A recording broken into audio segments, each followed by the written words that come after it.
Hi there, it's John again from Westminster. It's Thursday afternoon here in the House of Commons, and barely 24 hours ago we had George Osborne's third budget as Chancellor of the Exchequer.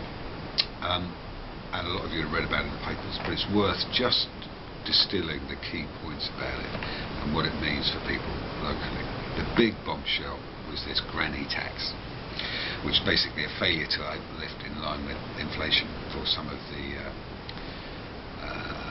concessions around pension, mean that millions and millions of pensioners will be hit with a bombshell that they didn't know was coming, hundreds of pounds a year that they'll have to pay extra in tax, and the press have gone ballistic about this.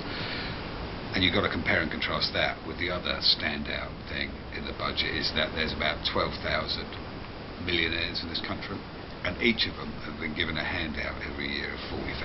That's what it basically means, is you cut the direct tax rate, top rate, from 50% to 45% on all those lucky enough to earn over £150,000 a year. Ed Miliband put it pretty well in the Commons yesterday afternoon when he asked how many members of the cabinet are millionaires and will benefit from that, and an awful lot of them will.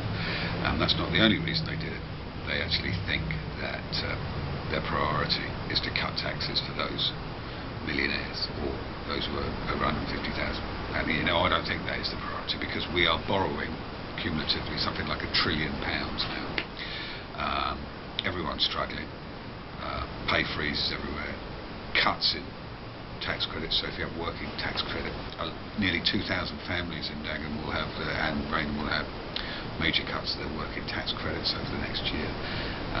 If you're struggling finding a job, with youth unemployment, real problems around younger people getting access to decent training or decent employment, these are the priorities. What we need to do is get this economy moving.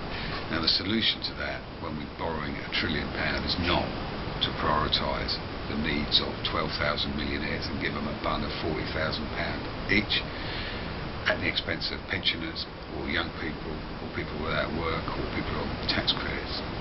It really does expose their priorities.